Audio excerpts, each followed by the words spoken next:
Hello, everyone, and welcome to this event entitled System Change, Not Climate Change, a Green New Deal for People and Planet. Thank you to everyone watching here in Zoom webinar. I can see you, the numbers building up nicely, and all our speakers in front of me. And thank you also to everyone watching on YouTube, Facebook, and the other streams. This is an important event of the left prior to Britain hosting the COP26 soon in Glasgow, and comes at a time when dire warnings about the scale of climate catastrophe are mounting. A recent report from the UN Framework Convention on Climate Change outlined that current nation-state commitments will lead to a 16% rise in emissions by 2030, when they actually need to fall by a minimum of 45%. In other words, the situation is a code red for humanity, and we will hear about that from British and international speakers tonight. It's great to have such a good panel with us, and we're going to look at a number of issues. If you have questions or points for discussion, please post them in the Q&A in the chat, and also let us know where you're from, and we'll give you a shout out. This meeting couldn't be more important, and it's great to have such a wide interest in it. We've run out of time for presidents and prime ministers negotiating over what is possible or realistic or affordable, and the other euphemisms for not doing enough. Now we need real action, and we've got the solutions that we want to talk about here, not just for the tackling the environmental catastrophe, but also linking that to struggles for social and global justice. So I will not go on, because you're not here to hear from me, you're here to hear from our speakers. Please do keep an eye out for the links in the chat, including the donate link, and please also do let us know where you're tuning in from. Our first speaker is someone it's a privilege to introduce, as always, who I think it'd be fair to say was the key architect of a lot of the green industrial revolution and socialist Green New Deal policies that we've seen adopted more and more widely across the Labour movement here and the Labour Party in recent years. It's an absolute privilege to introduce Rebecca Long-Bailey MP. Well, thanks so much for having me tonight, and thanks to Arise Festival, Tribune and Labour Assembly Against Austerity for organising tonight's event. Now, we're going to hear from some fantastic organisations and speakers tonight about what action is being taken in the run-up to COP. You've got groups that are part of the Climate Coalition who have a thing called the Glasgow Action Plan. We did a 9-mile walk around Salford over the weekend as part of it, and it nearly killed me because I can't even run up our stairs. We have our younger generation doing fantastic things. They're out in force, like the Teach the Future project, the Green New Deal Rising, who are organising protests and ways to pressure MPs to take more action and be more vocal on this. And then, of course, we've got thousands of NGOs as part of the Climate Action Network who are holding a series of events in the run-up to COP, as well as little individual events sprouting up in towns and cities all across the UK. And the reason that all of this pressure is so important, it's because we've got COP26 round the corner. But earlier this year, all countries, including the UK, missed the symbolic deadlines to strengthen plans to fight climate change. And the Committee on Climate Change here in the UK warned that the UK government wasn't going far enough or fast enough to reach net zero. Now, obviously, we've got the added lens of the pandemic, and certainly here in England, we've seen some of the worst pandemic management in the world. And right across the UK, people's economic insecurity has been revealed because we simply didn't have an economic system set up to protect people when they needed it. And now, with the UK probably being one of the worst hit of all advanced OECD nations, we need an economic as well as a climate game changer. And that game changer can be a Green New Deal, because it's not just a vehicle to tackle climate change and ensure that the future health of generations, it's also one of the biggest economic levers we've ever had to tackle social justice and inequality. So one of my real concerns for COP26 is that we see a retreat back into the era of tax penalties here, incentives there, but we can't do that because our broken financial system created this crisis. And we've got to make sure that all of the countries at COP recognise this, and that if we don't rebuild that economy from the ground up, we'll not only have no quality of life, we'll have no life on Earth at all. So the ultimate goal should be not just about increasing investment in climate-friendly technologies, it should be about greening every single aspect of society and instigating long-term systemic economic change. Now, you probably all know, I always make people fall asleep going on about what we set out in the last Labour manifesto, but I'm sure most of you know that we set out quite a bold, ambitious green programme that we called the Green Industrial Revolution, not to replace the Green New Deal, but because it was one small part of a Green New Deal. And it focused on a range of industrial measures such as the decarbonisation of energy and transport, home retrofitting, publicly owned energy and water, decarbonising energy intensive industries, providing a just transition for affected workers, as well as unionised, well-paid workforces, and much, much more. And it's important that, certainly as a Labour movement, we don't water these down, that we build on them, and especially keep some of the key elements that are right at the heart of a Green New Deal, which are public ownership, because that's not only the means that we need to drive the change we need at the pace that it's needed, but it's a fundamental building block of sharing the wealth we create and achieving a real Green New Deal that can deal with social injustice across the world. But it's also important to note that these key industrial measures were just one small part of a Green New Deal. And the next step now is to build the vision beyond that, is to use the power of a Green New Deal to improve lives beyond your well kind of known industrial sectors. And one of the areas that I'll talk about very briefly tonight, there's so many areas to look at, but one area that's also facing a crisis of its own is the area of social care. Now, we've got to retain our commitment as a Labour Party to a public national care service, just like the NHS, funded not by pushing those who've seen their income drop further into poverty or by selling the homes that people own, but by ending the unfairness that sees income from wealth taxed at lower rates than income from work. We need to tax wealth.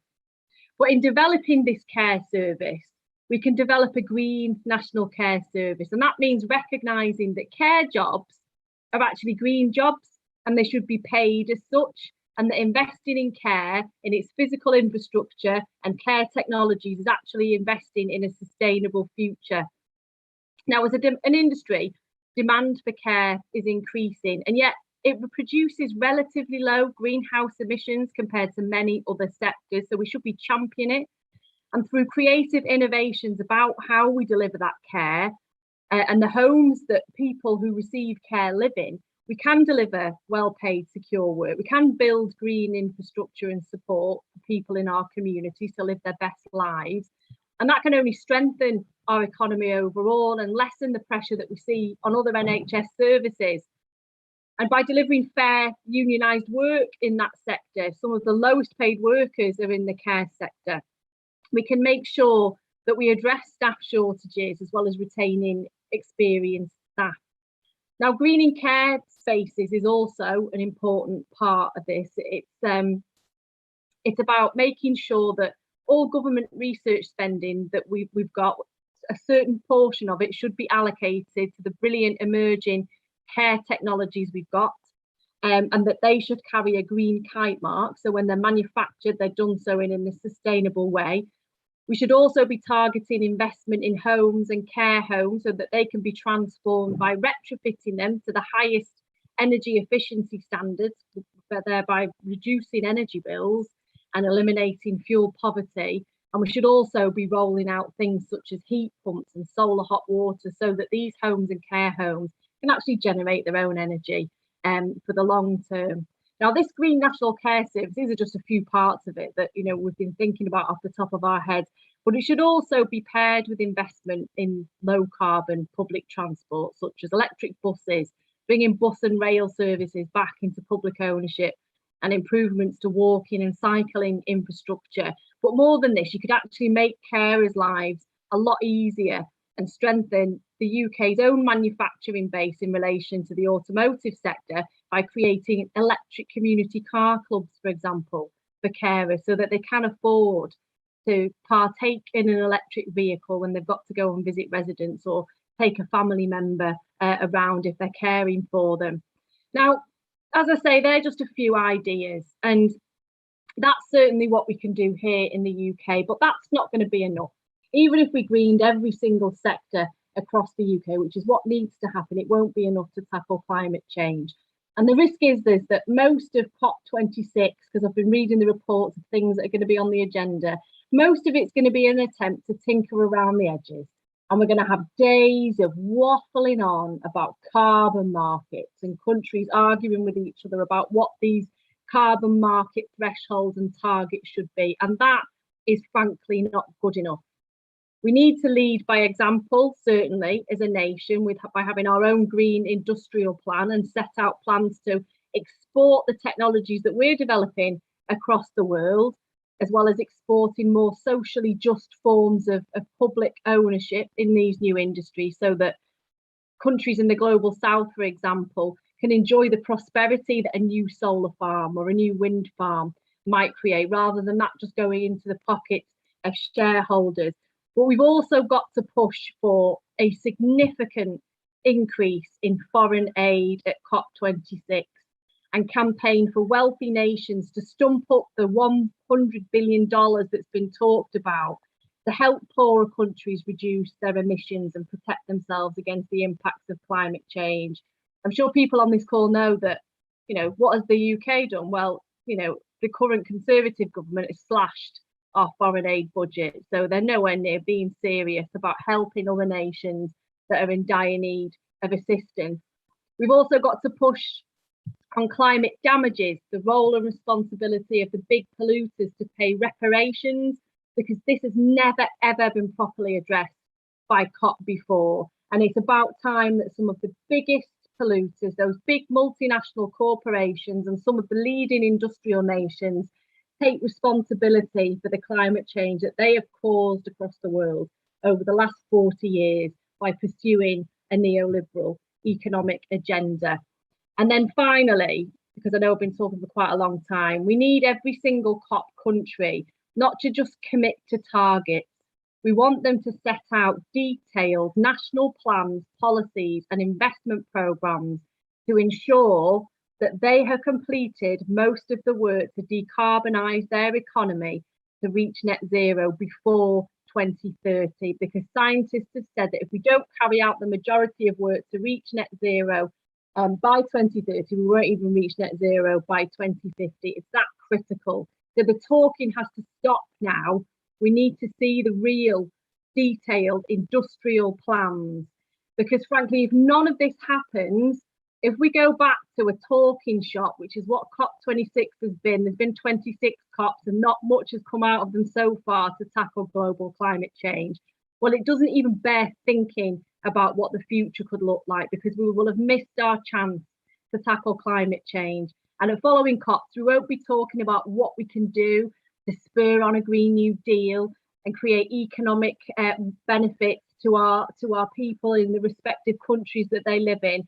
We'll be talking about how we develop emergency assistance programs for those people who are affected by poor air quality and climate change.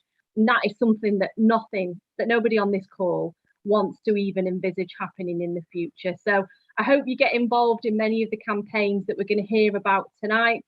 And I know that there's going to be a really fantastic discussion to be had. Thanks everybody for having me. Thanks, Rebecca. And I've just got one quick question for you now, which is coming on the Zoom Q&A, which is, what is the role of public ownership in tackling climate change, and in particularly in relation, obviously, with the current energy crisis, for want of a better word?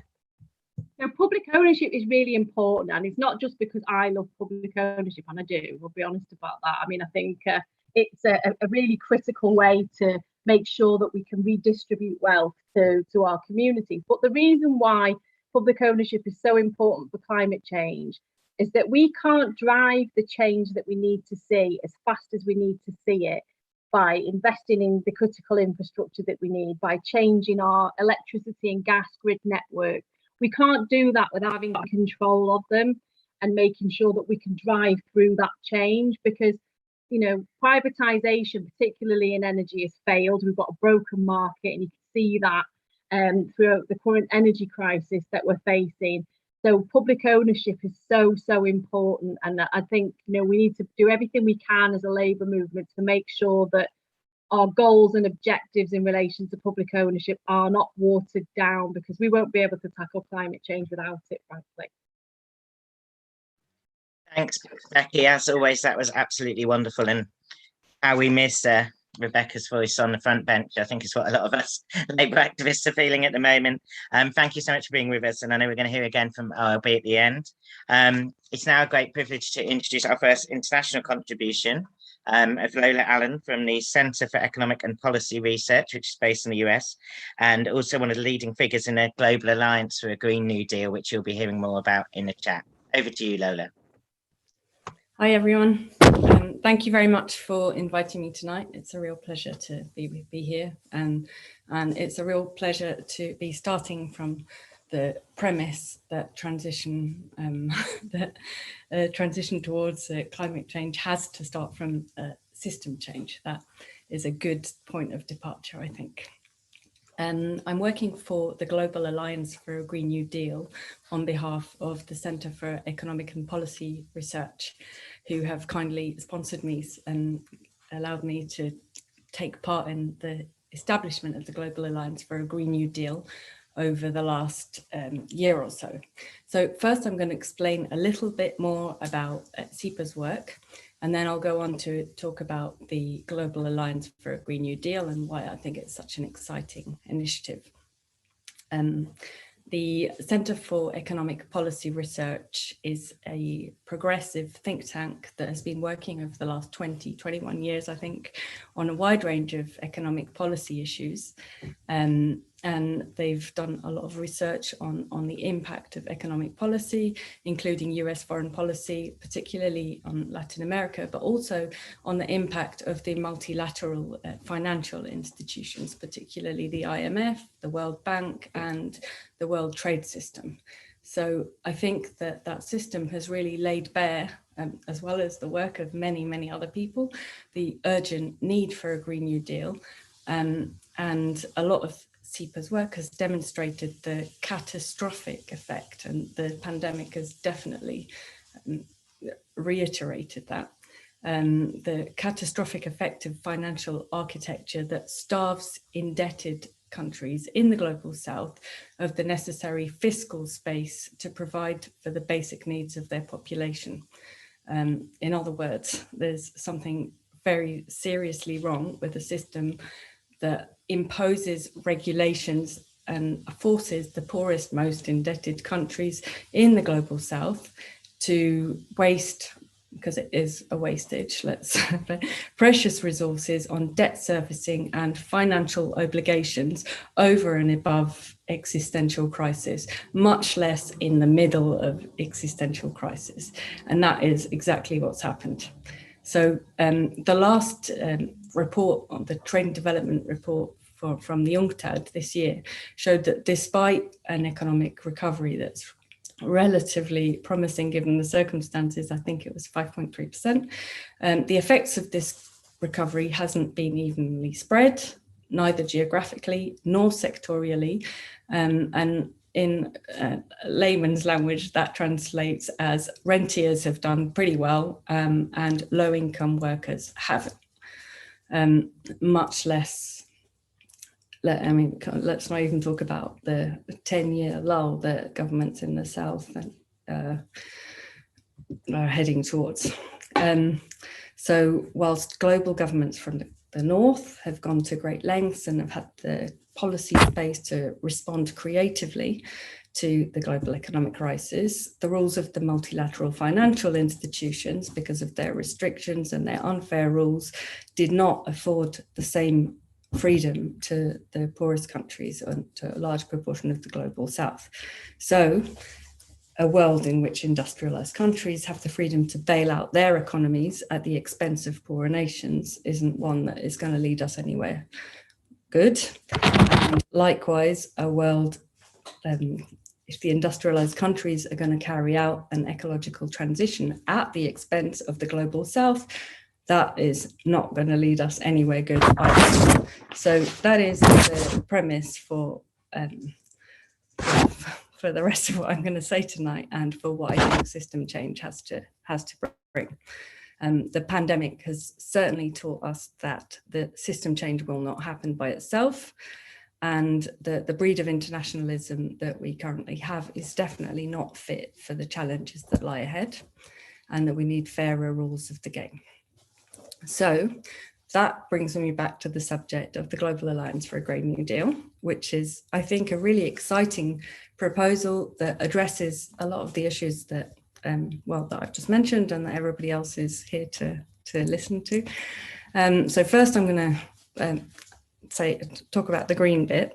Let me just be absolutely clear that when I'm talking about a Green New Deal here in this context, and I know that you're all very well versed in green talk, but what I'm referring to is a structural transformation of our economic financial system so that it meets the needs of the people, and also massive transformational programs, including massive investment to reduce our dependence on fossil fuels, bolster our public services, and an internationalism that can address inequality within countries and between countries.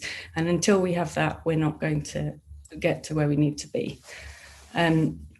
So what's the alliance? The Global Alliance for a Green New Deal, it's an alliance of 27 lawmakers from every continent. It's majority women, majority lawmakers from the South, and it was launched this year in July 2021. We have lawmakers, men and women, from Brazil, from Costa Rica, from Ecuador, from Malaysia, the Philippines, Tanzania, Rwanda, Gabon, and also Canada, US, UK, France, and Greece, amongst others. I know that I've forgotten some. And these lawmakers know that the climate and nature crises are interrelated, inextricable, and that they require a global strategy in order to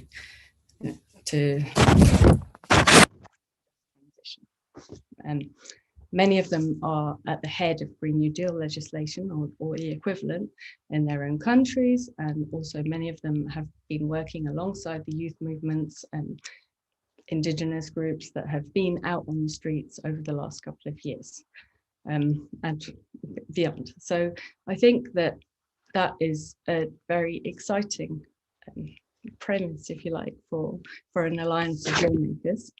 But you might ask now, you might be thinking at least, so that's great, but we haven't actually managed to pass Green New Deal legislation yet. So I've got an answer for that. What do I think the alliance can achieve, and why is it important? What can it bring that's new? Here, I think that the richness of the alliance is its potential to create a bridge between the North and the South, whether it's between lawmakers themselves or whether it's between regional bodies. Both are equally valuable. And I think that the importance of building collaborative proposals whereby we're not creating a Green New Deal in the North and then saying, hey, this is what our transition is going to look like, but we're genuinely listening to demands and looking at the bottlenecks in past COP negotiations and trying to move beyond that, and not just trying to move beyond it, but also looking at the nuts and bolts and what we have to do in order to move beyond that. And I don't think that there are actually that many spaces that enable that conversation to take place. So I believe that an alliance of lawmakers that are majority from the global South that have with progressive credentials can really go a long way to addressing some of those key concerns. And I think that that's where we have to start. We know that Green New Deals have to take into account issues like fairer financing systems,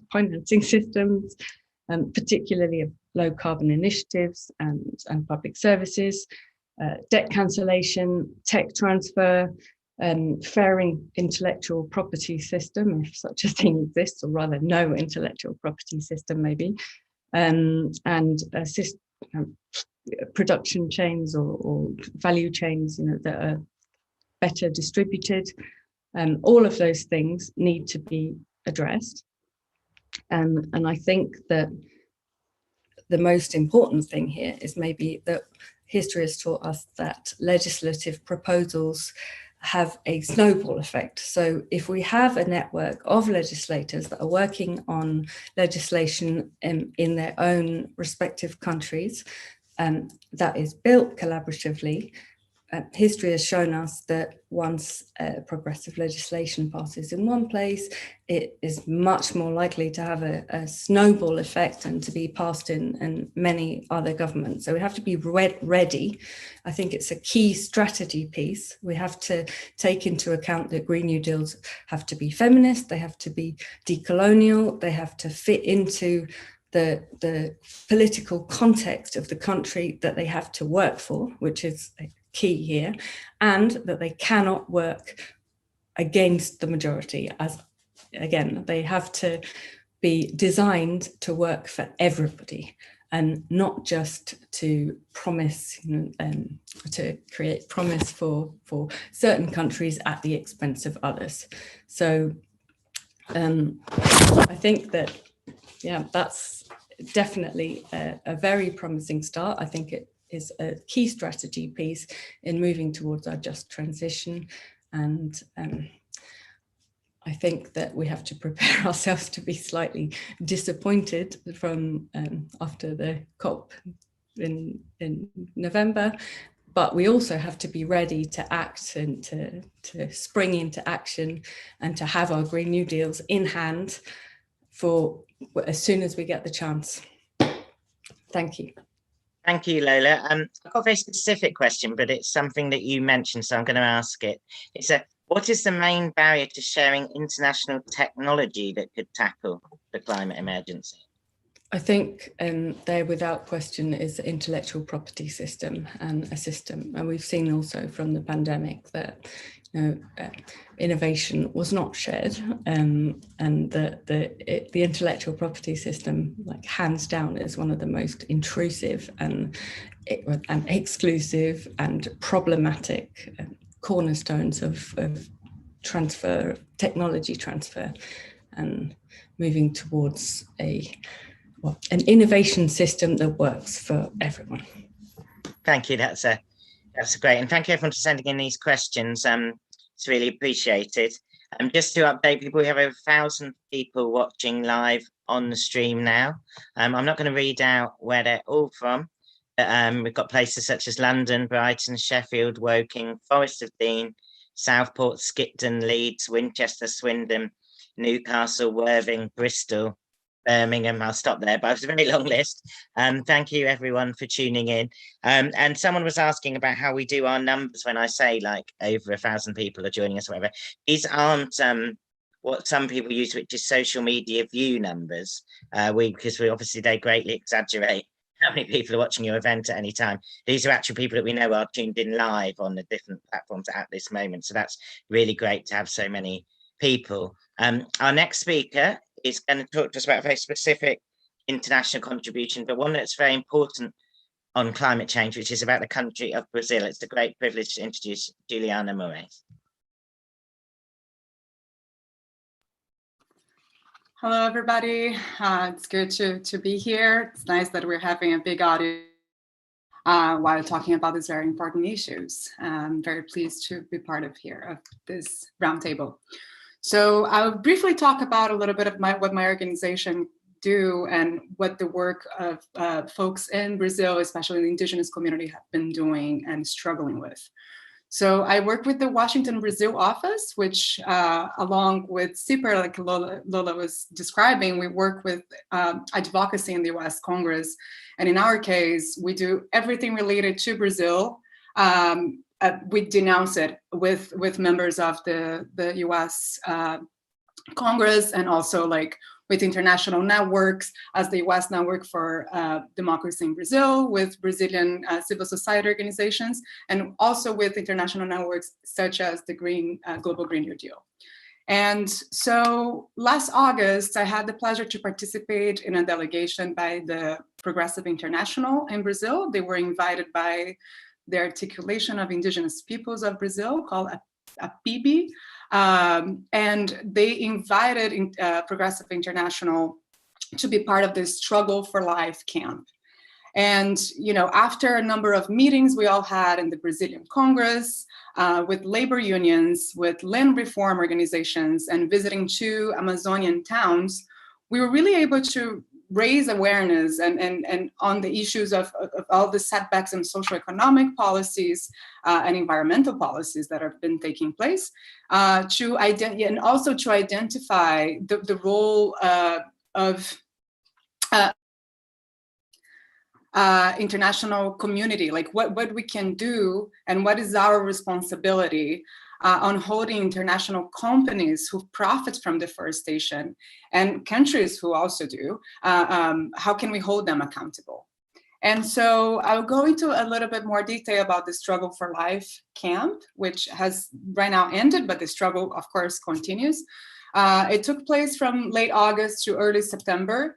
And it was there over 6,000 indigenous peoples camping in the lawn and in Brasília, in Brazil's nation capital, to resist the milestone thesis, which is one of the most atrocious way that the Bolsonaro government has been working on to really destruct all of the policies done before, to really undo all the democratic achievements done before.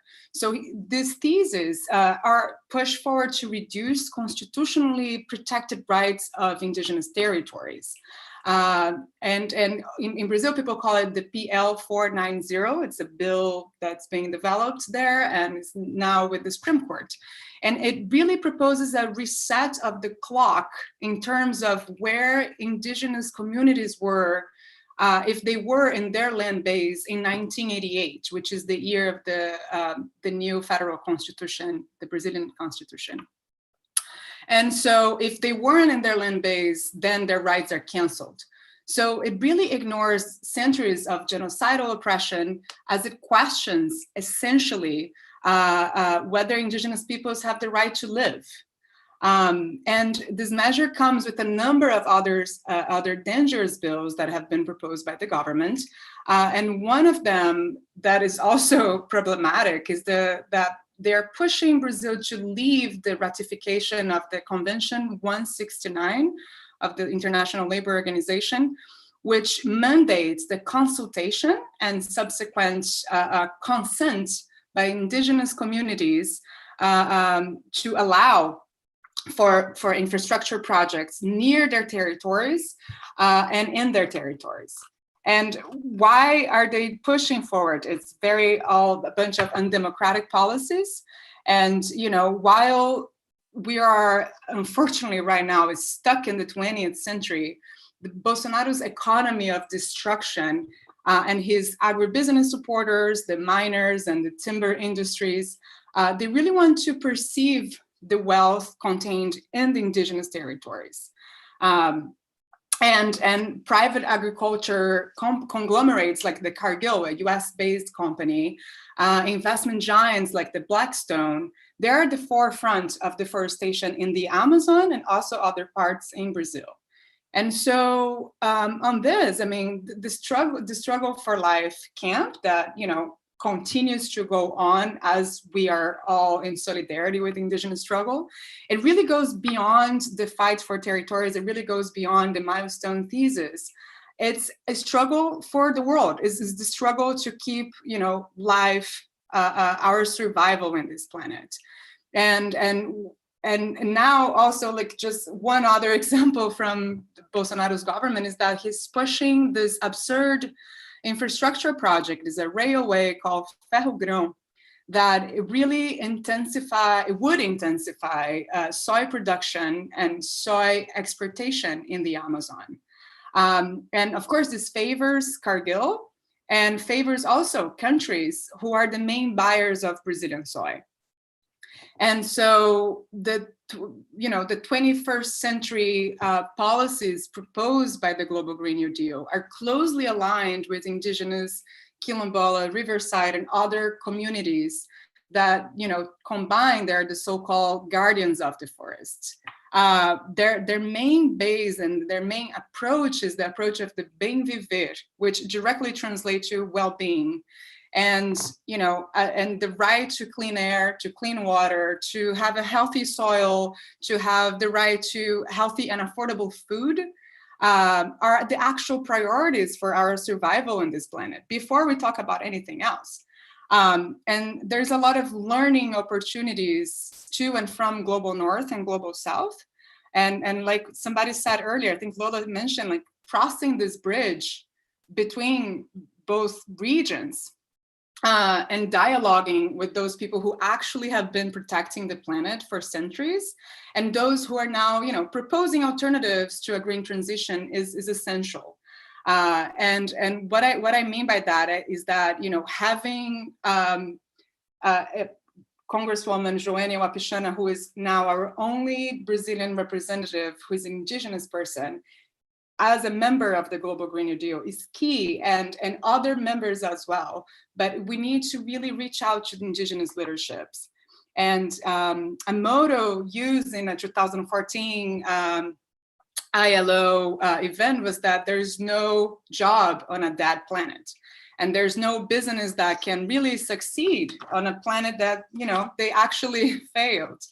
And so, and I wanted to highlight like three main points that for some of us, some people who are watching us here, might be a bit obvious, but I feel like it's really important to highlight, is that the Amazon, the rainforest, which many folks call the lungs of the earth, it's the home of many people, many indigenous peoples, many riverside communities, and over 3,000 Quilombola communities, which are runaway African enslaved people.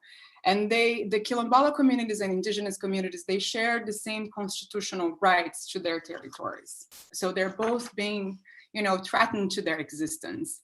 And the second point is that, the Amazon, which over 60% of it is within the Brazilian territory, is not the only place where indigenous peoples live in Brazil, or the Quilombola peoples.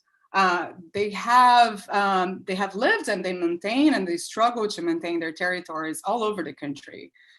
And my third point is that social, environmental, racial, and historical justice combined, they're perceived as obstacles to what the economy of destruction pushes forward by neoliberal governments, which they often consider what they're doing as development.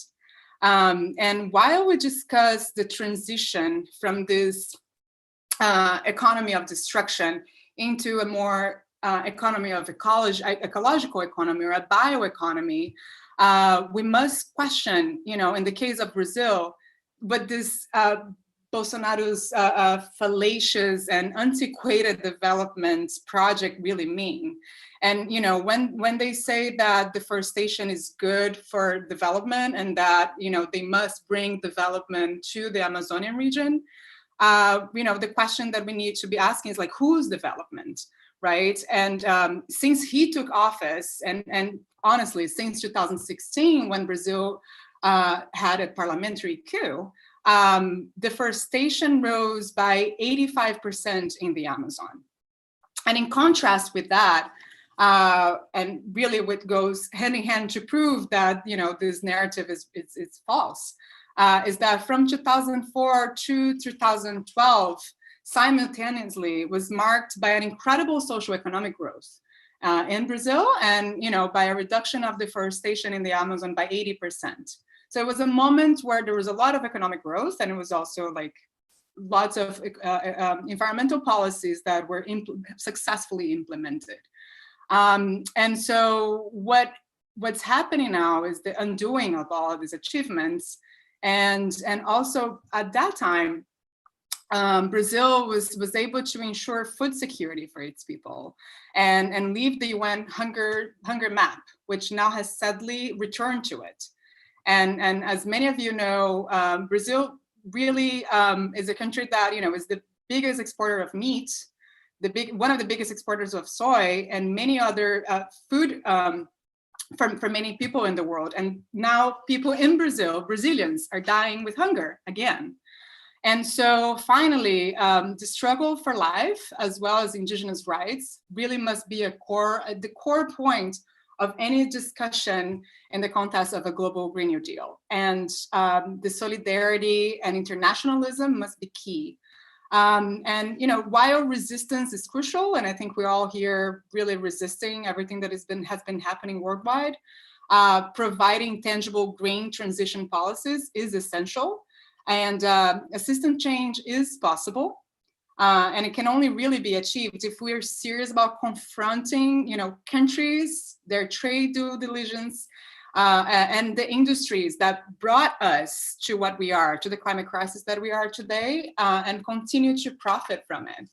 So, so I think when we think about all the climate crisis and the problems that we have nowadays, we need to look at countries that are resource rich and see how they can actually provide solutions. And I think that's the case of Brazil. So thank you. Thank you, Juliana. And again, quite a specific question in here, which is a few people are mentioning Lola, obviously in the opposition in Brazil, which is if with the prospect of a change of government in Brazil, which I think would be in about a year's time, are the main opposition groups in Brazil committed to a different path on the environment to Bolsonaro? So a potential re-election of Bolsonaro means that we might just be looking at a catastrophic situation for a Brazilian environment and for the Amazon. And what I know for any other candidates that are coming, and I'm serious, like we really need international support when we talk about the elections in Brazil next year.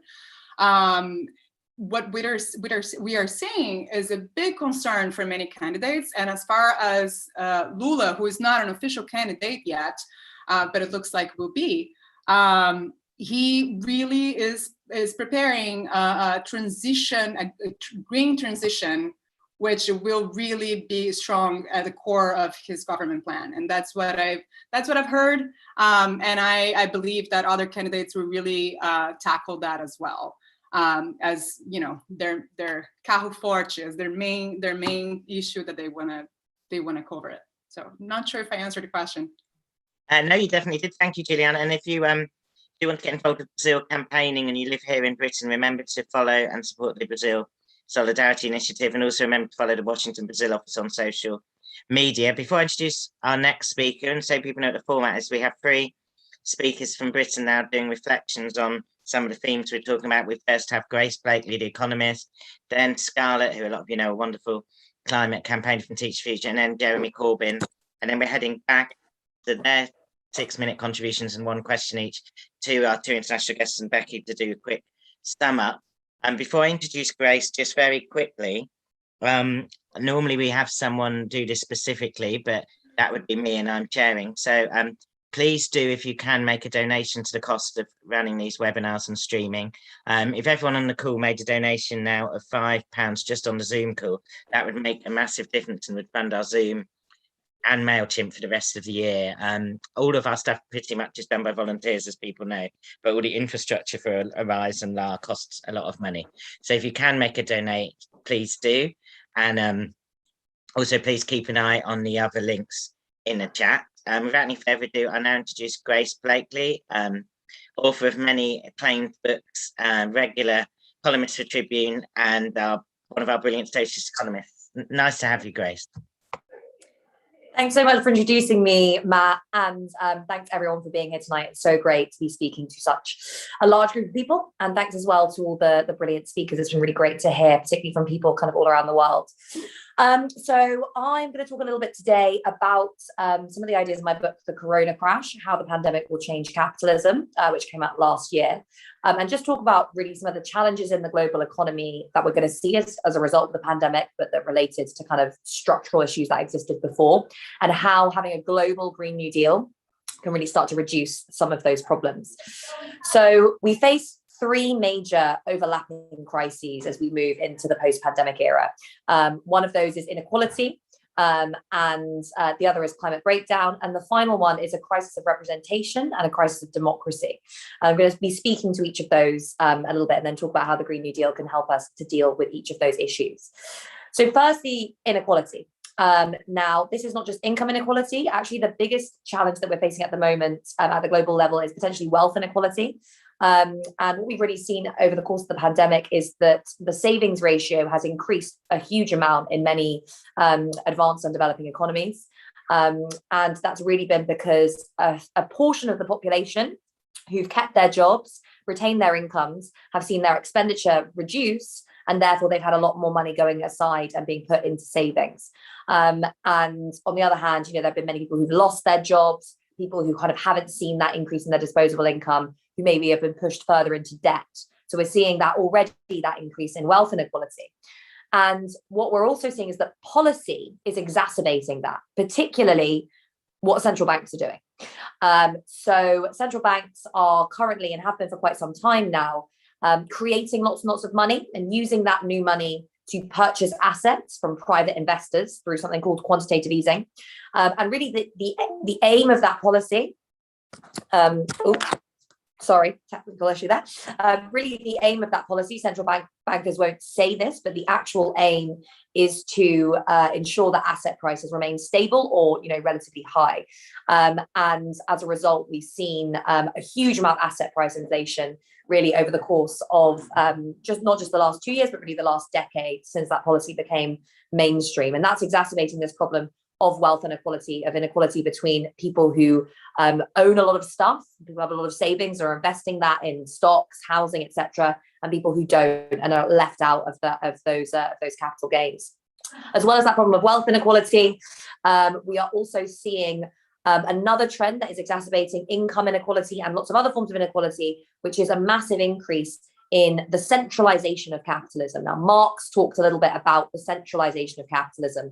What that really means is that more power and wealth is concentrated in a smaller number of institutions and a smaller number of hands.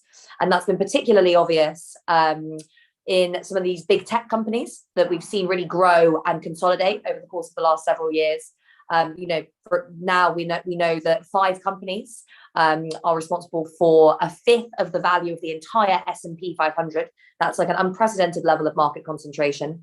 But market concentration, rising market concentration, is evident across many, many different industries. So obviously, big oil is a classic one, but also agriculture, pharmaceuticals, food and drink, all of these sectors and many, many more are very, very concentrated and are getting more concentrated as we have this combination of, basically a recession, a big recession, which has seen many firms go under, and very, very easy money, which has allowed the most powerful companies to borrow where they need to borrow in order to undertake mergers and acquisitions activity. And that has exploded in recent years. So lots of very, very powerful companies able to access lots of cheap money, again, as a result of what central banks are doing and using that to buy up other companies. And what that's really doing is it's exacerbating this pre-existing imbalance of power between workers and bosses, between capital and labor. And you see this particularly with, for example, Amazon, in many towns across, the UK, the US, wherever, where Amazon is one of the only major employers. It has what we call in economics monopsony power. That means when you're the only buyer of something rather than the only seller. And what that means is that really Amazon can kind of set the terms of employment for many, many people. And as a result, we're seeing kind of really quite horrific examples of exploitation and abuse really in Amazon warehouses. And that's something that will continue as we see these trends in rising market concentration across the economy. We also need to think very, very carefully about global inequality, because since the start of the pandemic, we've seen the largest outflow of capital ever recorded from the global south, larger even than in the debt crisis during the 1980s. As we see a highly unequal global recovery, both because of the different access to vaccines, but also because of the different fiscal capacities of different states. So that large outflow of capital meant that it became very, very difficult for some states to borrow, which meant that they weren't able to introduce programs to counter the economic impact of the pandemic, which has meant that their economies have been slower to recover, which has in turn undermined their ability to borrow in this kind of self-reinforcing cycle. And that is going to exacerbate inequality between countries, which prior to the pandemic is something that we thought was reducing. We thought that we were kind of moving towards a more equal world. So that's inequality. Climate breakdown, I don't need to talk too much about this because we've heard so much about it already, but the recent IPCC report, despite all its flaws, made for pretty scary reading. The quote I pulled out was that the scale of the recent changes experienced across the climate system and much of its present state are unprecedented over thousands of years. Now, that probably doesn't sound like very extreme language, but if you've read the kind of progress of the IPCC reports over the years, in this one, the language is much more very firm. It's much more radical, really. And we really just do know that we are getting close to many of these tipping points. Again, the language of tipping points is used again in this report, where a lot of the Earth's natural carbon sinks, like the oceans, tundra, rainforests, which absorb a lot of our carbon dioxide, are becoming saturated. And if we don't move very, very quickly to reduce our emissions, then we could get to a point where those greenhouse gas emissions into the atmosphere suddenly and unpredictably increase because the oceans, for example, which absorb a third of our carbon dioxide that we emit, suddenly can't take anymore. So we suddenly got all that extra CO2 going back into the atmosphere. We've kind of, it looks like we're getting to past the point of no return, really, when it comes to hitting 1.5 degrees, but we need to work exceptionally hard now to avoid 2. I don't need to go into all of that because I'm sure all the other speakers will speak to it. Also worth bearing in mind that it's not just greenhouse gas emissions that we need to be thinking about. Many of our ecological systems are also in dire states at the moment. And then finally, and I think something that perhaps we're not as used to talking about, is this crisis of representation and a crisis of democracy. And that is going to affect our ability to deal with all of these other issues. So to deal with inequality, to deal with climate breakdown, to deal with anything. This really dates back to a power grab that we saw in the 1970s and 80s, which we were told at the time was all about kind of making our economies work better, that we needed to kind of take power out of the hands of politicians and ordinary people and put it in the hands of technical experts who would be able to tell us, at what rate we should have interest rates and how to regulate the financial system. Ultimately, after kind of 40 years of that neoliberal technocratic oligarchy, which failed to prevent the financial crisis and which has given us this kind of economic model that I've been speaking to today, where we have big public institutions like central banks effectively massively increasing wealth inequality, failing to act in ways that promote decarbonisation. That dates back to this idea that we need to have technocrats in charge rather than people who are democratically accountable. Alongside that, we've had a kind of war on the labour movement. We've had a centralisation of political power within the state. We've had many, many more areas, many more institutions that make huge decisions that affect all of our lives, taken out of democratic control and removed from democratic accountability. And that's really why we're seeing all around the world this big backlash within all of our democratic institutions. It's because at a time when we are no longer seeing kind of long-term economic growth, questions are being asked about whose interests are really being represented in our democratic, political, economic, social institutions. And when you look below the surface, you see that actually these things are run by a small oligarchy with very little democratic accountability. So for me, the Green New Deal is about solving all of these challenges at once. It's about dealing with climate breakdown, yes. It's about dealing with inequality, but it's also about reinvigorating democracy. And this means for me, when we're thinking about things like how do we do widespread public investment? Why can't we have, for example, a national investment bank that is democratically accountable to people, where you have kind of, elected board perhaps, where you have kind of frequent, sessions where the leaders of these institutions can be held to account by the public. In my book, Stolen, I talked about the idea of a people's asset manager. One thing I haven't spoken about today is the massive power of the asset managers who manage all of those savings that I spoke about at the beginning, all of that wealth. There are 3 major asset managers that control, I think it's a fifth of the shares in the S&P 500. They have a huge amount of power. Why can't we have a people's asset manager that helps us invest our savings in ways that promote decarbonisation, reduce inequality, and that is democratic, so that allows our voices, this is our money a lot of the time, our pensions, allows our voices to be heard within these corporations. And then, another mechanism of democratization is making sure that we really democratize the state as well. So have decentralization and have people's voices basically represented in and throughout all of our democratic and political institutions. I'm going to leave it there because I have spoken too much already. But if you want to hear more about some of those ideas, please do pick up my book, The Corona Crash: How the Pandemic Will Change Capitalism. And I'm sure we have questions now, but if you do have any more questions you want to ask, you can just send me a message on Twitter. Thank you, Grace. I'm going to skip Grace's question, not because, as always, she wasn't brilliant, but because the internet is cutting out a lot. And sometimes we weren't able to see or hear you properly, I'm afraid, Grace. But it was really interesting. And everyone, I would recommend you read Grace's columns regularly in Tribune online, but also tune into her excellent podcast every week, A World to Win. I'm also going to make the donate plug again for people who can. I know a lot of people, it's very difficult times in the pandemic, but if you can afford to give us £10 or what you can afford, please do. I think about 20 people have donated so far, but when we've got nearly 1,000 people watching on the call, I'm sure we can get a few more pounds in than that.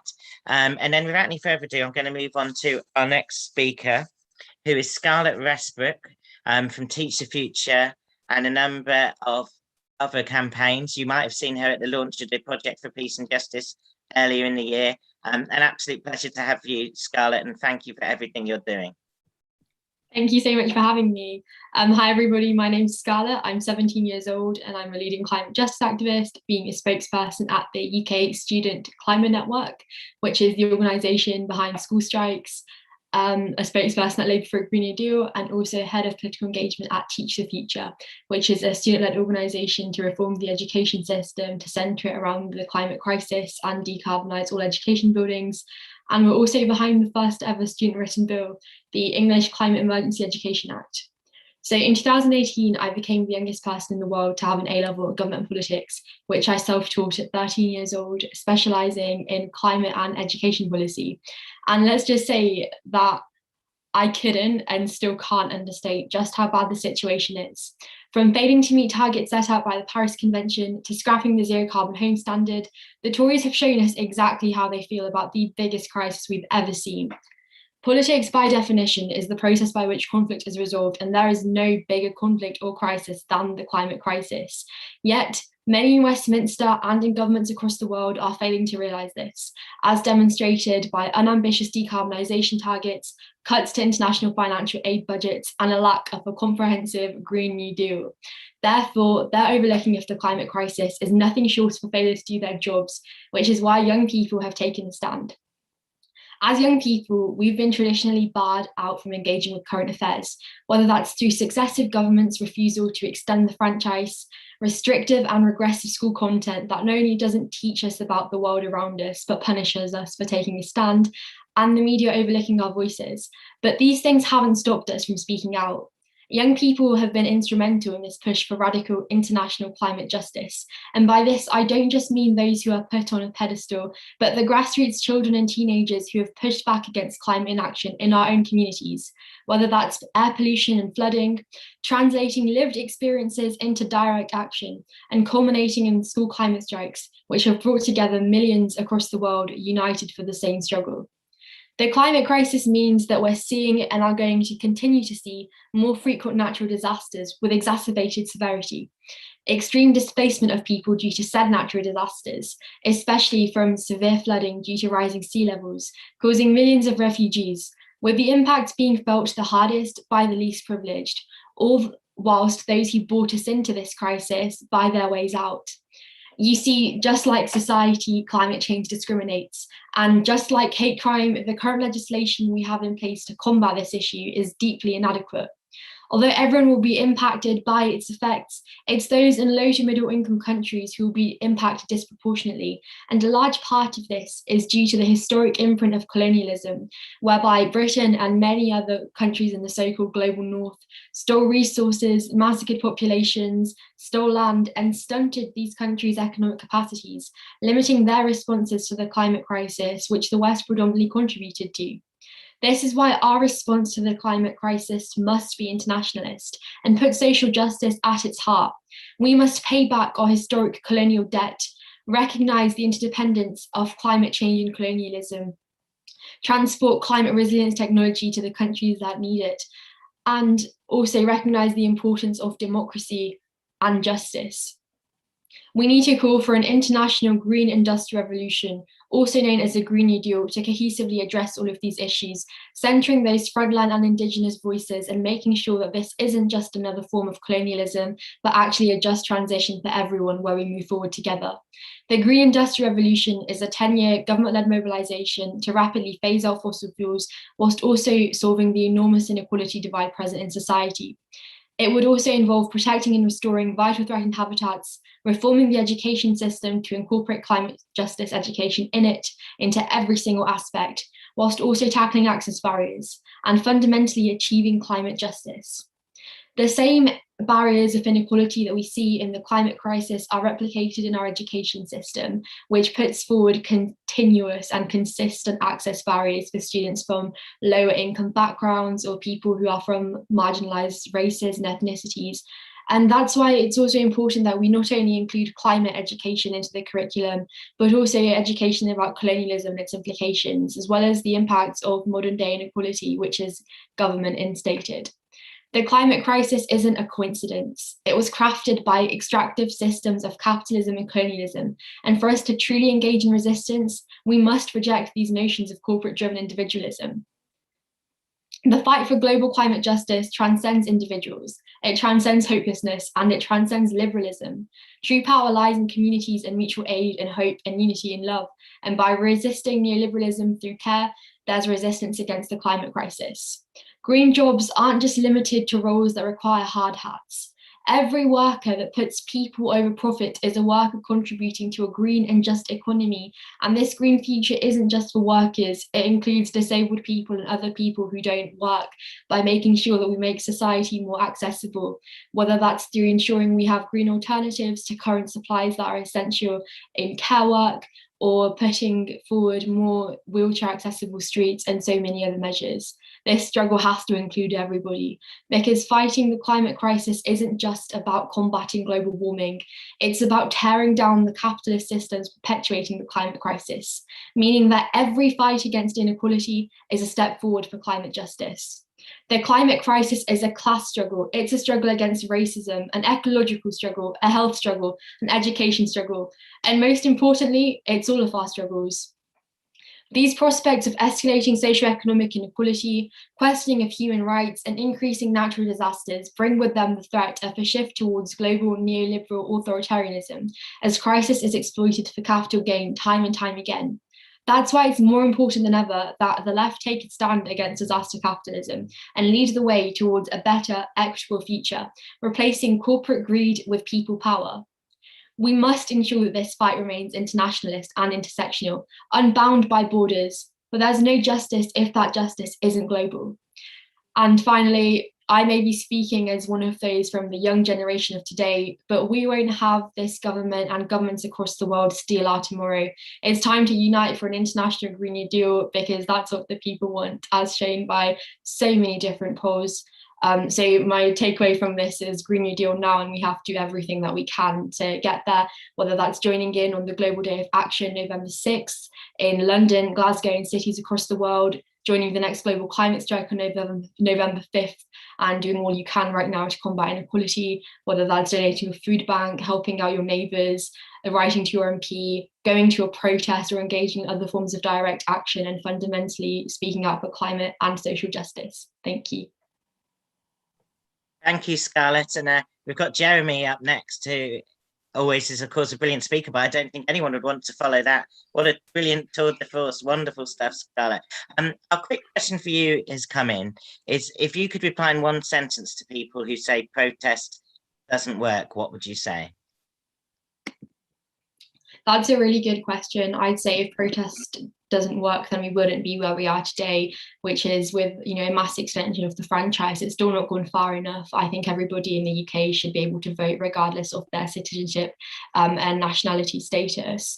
And 16, 17-year-olds should be able to vote. But we did win the franchise from protest. We've won enormous legislative change through protest. And although we haven't had any significant moves from the government. We did ultimately declare a national climate emergency because of protest. The fact that that wasn't substantiated by actual policies is another story, but it does show that protest makes a difference. It shakes up Parliament, and it has the potential to achieve so much, whether that's implementing 1 hour extra of climate education a week like Italy has done, or implementing an international Green New Deal.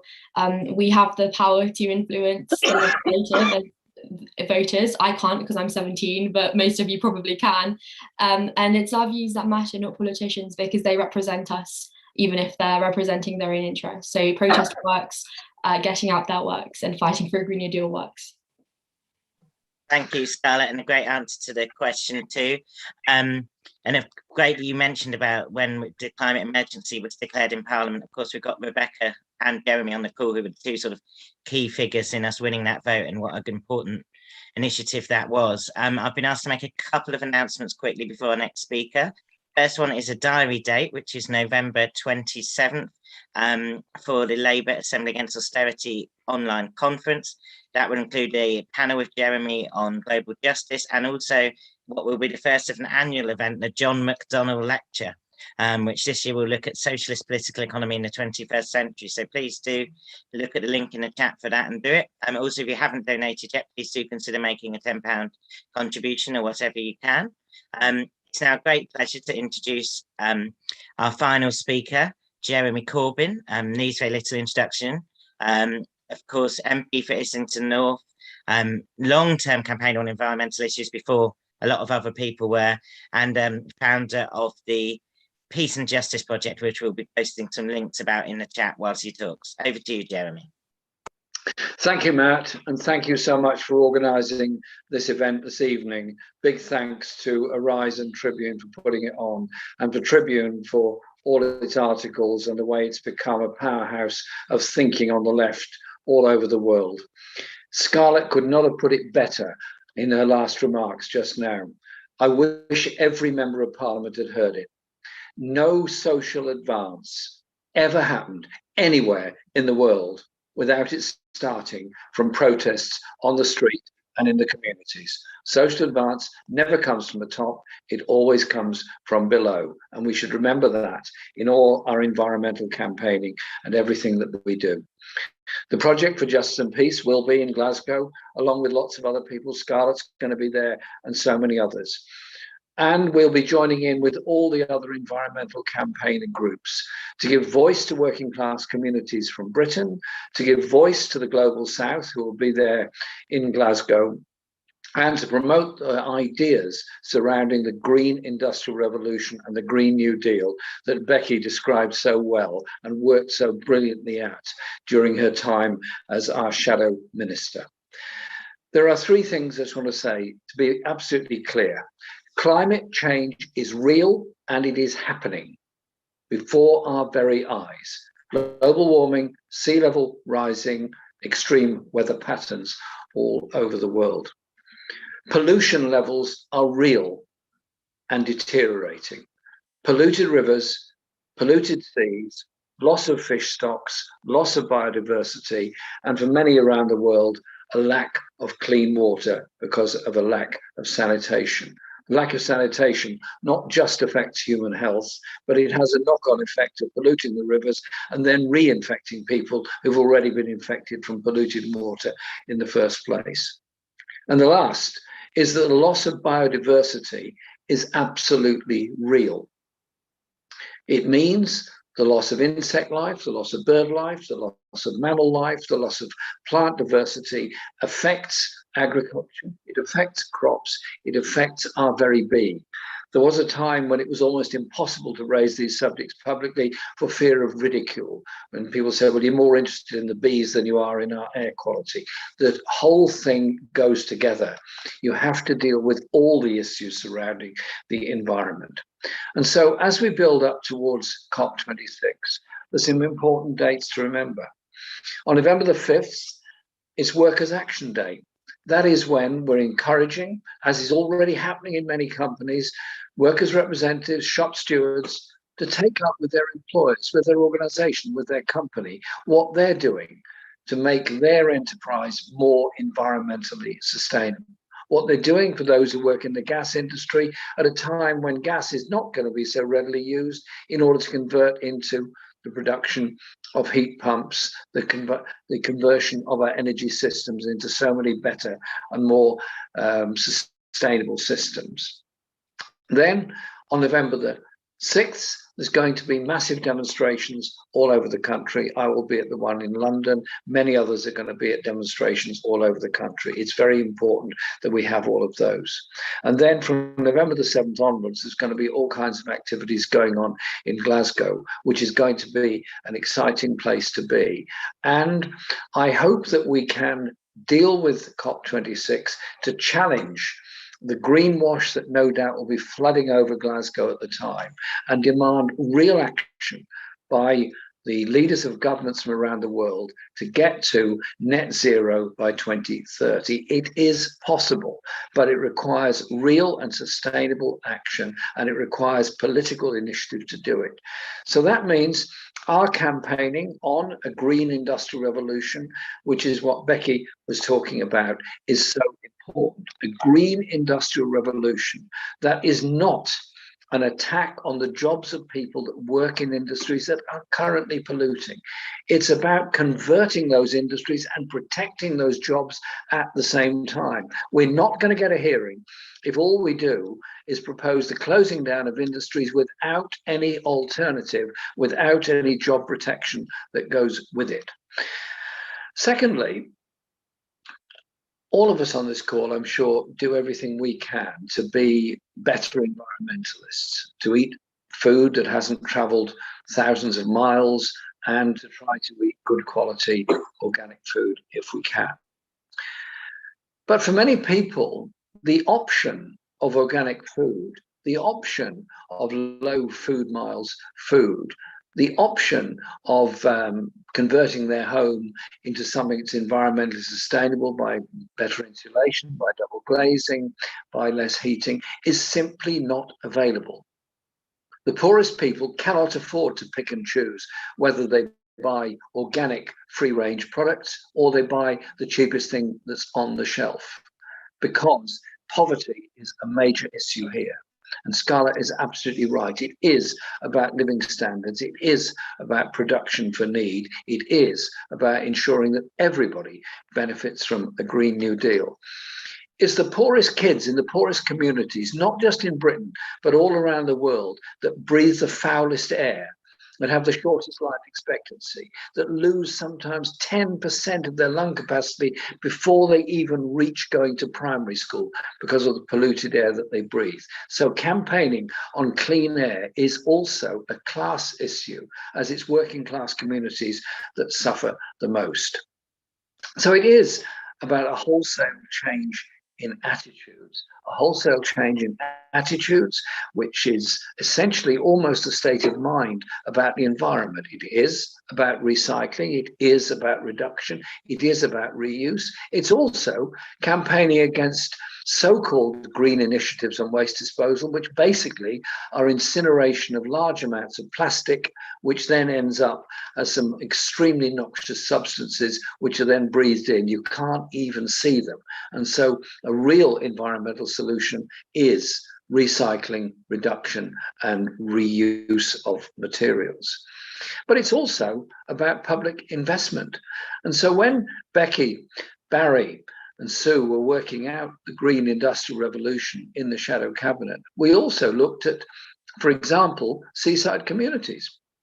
Some may welcome wind farms being constructed off the coast. Some may be concerned about it. Some may not like wind farms on shore. But if the community gets a benefit from them, I think it's important. So we suggested there should be a Seaside Towns Fund, which meant that when a wind farm is constructed, an element of the profits from it, the benefits from it, goes towards community projects and community investment in those communities. But it's also about our trade policies. The government post-Brexit is busy doing trade agreements with people all around the world. They claimed at the beginning that the trade agreements made would include human rights, would include environment, and would include all the things that were there in the original EU trade agreements, albeit not properly enforced, but nevertheless, in most cases, they were there. But unless it's there, in reality, in the trade agreements, what are we going to do? Increase the amount of exchange of manufactured goods flowing all around the world, and the most polluted form of transport is actually freight ships going around the world. And so we have to look at the quality, the quantity, and the transport methods that go with it. And in measuring air quality and air pollution, we've also got to look at emissions from aircraft as well. It is also about ensuring that COP26 concentrates on global inequalities where the countries that have created the worst pollution in the world, basically Europe, North America, and increasingly China and India, and those that have contributed the least towards global pollution and global warming are suffering the worst consequences of it.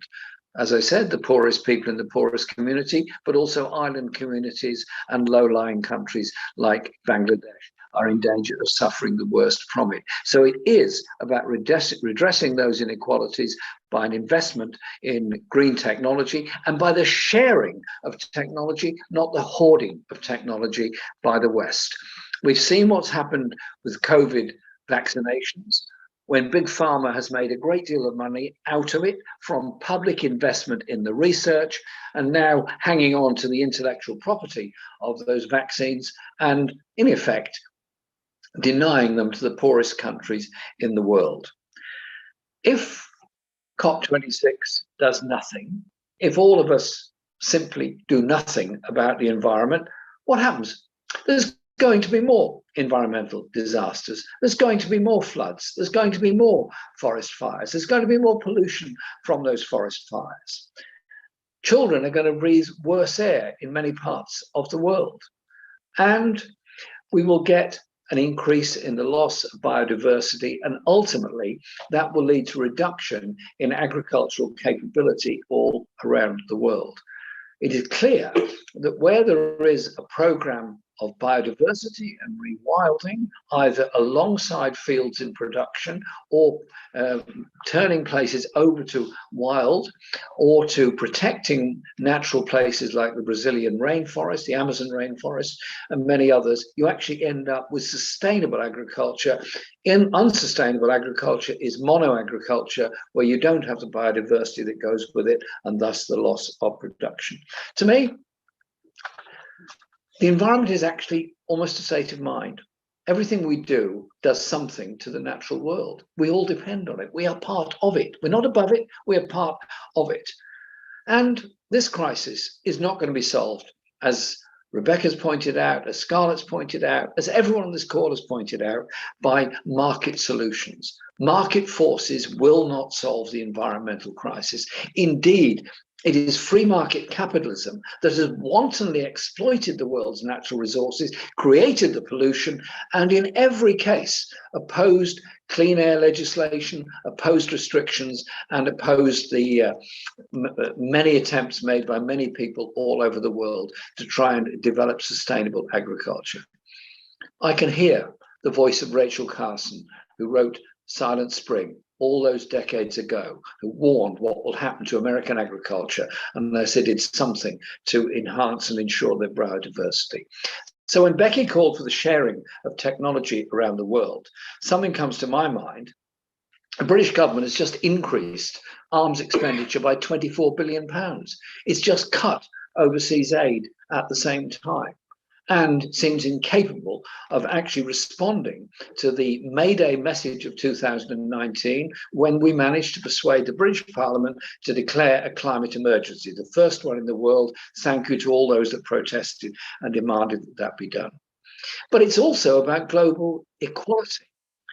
And so when the campaign, as part of Black Lives Matters and part of the decolonisation of the curriculum, is talking about reparations around the world for colonialism of the past and the slave trade, then that is actually relevant to this whole debate.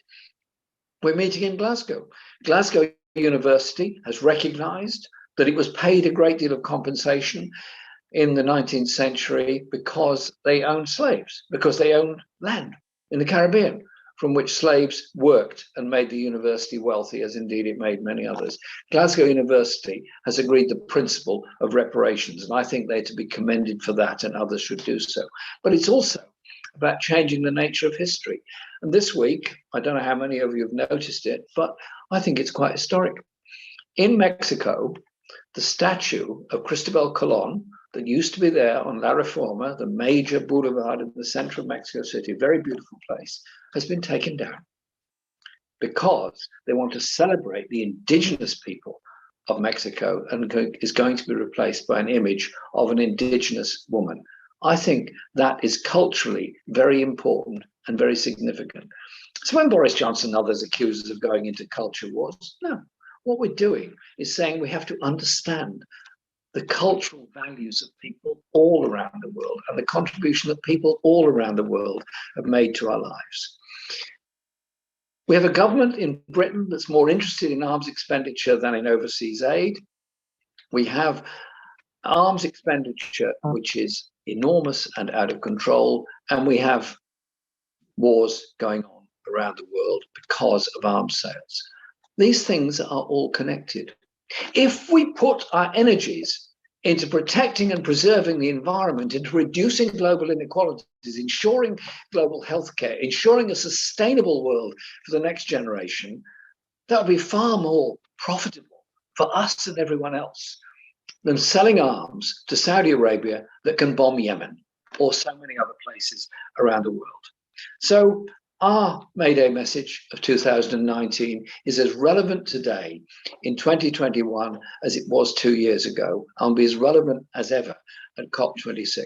COP26 is an event in history, an important event in history, but it's not the only thing. We campaign for environmental sustainability now, up to COP26, during COP26, and after COP26. The environment is our issue, it's a class issue, and it is something that we cannot ignore and cannot run away from. So let's be together on November the 5th, 6th, and onwards in all this campaigning and get that message across.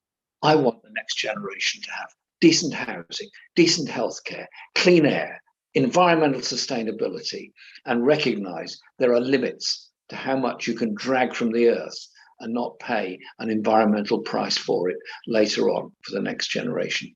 Matt, thank you very much for inviting me today. Thank you, Jeremy. That was fantastic. We've had a lot of questions come in, but I'm just going to pull one out, which is about the influence in politics and in the media, I suppose you could say as well, of money from these giant multinationals that are polluting, fossil fuels and others. And what concrete measures could we take to limit the influence over our politics and over our media of these giant polluting multinationals?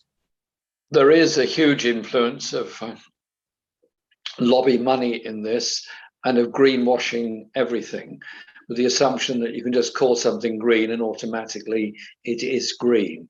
And the number of institutions that fall prey to those that want to sponsor them and effectively almost own them. So BP's sponsorship of museums and many others has actually now been challenged in so many ways. And so I just think we have to be very, very careful about greenwash money that's coming in to try to influence the environmental movement. It has to be a popular movement, a movement of people, not one that is diverted and indeed subverted by the influence of those that in effect are not doing very much to protect the environment. And so I do say to those in whatever organization or company they work on, take the advantage of your position to lobby. Take the example of what Scarlett said, where school students, college and university students around the country, and indeed around the world for that matter, are campaigning for sustainable buildings, for a curriculum that includes environmental education and sustainability in that education. They're great examples to follow, and I think it has to be practical things that people can do. Let's not disempower people with the horrendous and huge nature of the issue we're dealing with. Let's empower people that we can all do something. Thank you, Jeremy. That's great. And I think it's been great, this whole discussion, how we've had so many different themes that seem so far apart and around the world, but then linked back in together. It really does show why solidarity matters. I'm going to come back in order for 1 minute each to Juliana, then Lola, then Becky to sum up the discussion. But before then, I do, as always, have a few more announcements. Firstly, an event announcement. If you're interested in seeing Jeremy speak again, but also if you're interested in Latin American affairs, you'll see in the chat, there's an event on Bolivia this Monday. It's 1 year since the election of the left government in Bolivia after defeating the coup. And also from the format of discussion we've had tonight, Bolivia is probably one of the most greenest governments in the world and most progressive movements on the environment in the world. So please do come along on October the 18th if you can. Secondly, please do look at our media partner, Labour Outlet. There's an absolutely brilliant article by Diane Abbott today about Boris Johnson's COVID catastrophe, which I think everyone should read. Please do follow it and get involved. Lots of the people on this call and others write regularly for Labour Outlet. Third, and reminder again of that event in November, featuring Jeremy, but also featuring John Trickett in conversation with Kat Hobbs about public ownership. And as I was saying, the first annual John McDonnell lecture, which I'm sure you'll be something that we can really get into the detail about socialist economics today, which is so important. And then my final announcement before I come to Juliana, Lola and Becca is, last time I said please donate, over £100 appeared on my screen in the donate box. So I'm going to try and say one last time, please donate, and I hope that £200 will arrive in the inbox. So if you can give £10, whatever you can afford, that would be much appreciated. That's all from me. First to Juliana. Hi. So I just want to really to wrap up some of the things that I said and some of the questions and Scarlett and Jeremy's points is that, you know, we are indeed in this planet, and we really don't want to be paying a high environmental price. But we are already doing it, and especially in countries like Brazil and other countries in South America and just the global South in general.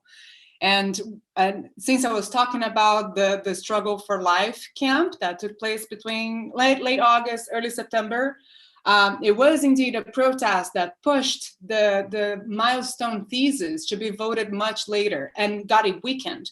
So thanks to all of these protests, you know, some of the setbacks that are being pushed forward by this disastrous government, Bolsonaro government, which is hard to call it a government. So thanks to those protests, the milestone thesis was pushed for later, and many other things are being a bit weakened so far. And right after the Struggle for Life, the Indigenous women took the streets. And they, one of their main arguments as they marched in Brasilia, there were, you know, women representing multiple ethnicities from all over Brazil. And they argued that body is land and it's earth. And the forest is our mind, and we need to reforest our minds.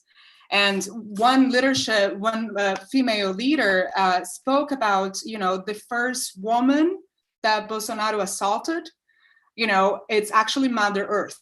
When he pushes forward deforestation, when he pushes forward the reduction of indigenous territories, and when he favors Cargill, and a bunch of other like horrendous corporations, he is assaulting Mother Earth. This is the first woman that he is assaulting. So I just wanted, you know, us to really just to wrap up with this message and to say that, you know, we all need to be connected to the planet and connected to biodiversity, and really on our everyday lives, watch how we're consuming and watch how we're taking care of our trash, our waste every day. So, you know, just an everyday life, aside from all of what we do for work. So thank you so much for having me. Thank you, Juliana, and lovely to meet you online, and hope to see you in the future here in the UK. A warm welcome from us awaits when we celebrate the end of Bolsonaro next year. Now to Lola.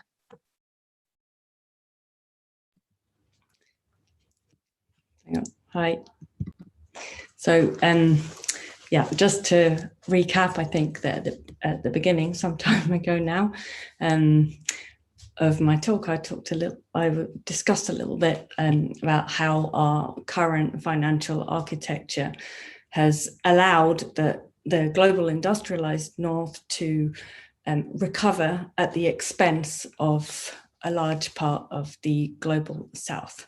And I think that our approach to climate change cannot afford to make the same mistake, that we need a feminist, decolonial Green New Deal that really listens to what the bottlenecks, to the historical sticking points that have plagued almost all the COP summits to this day.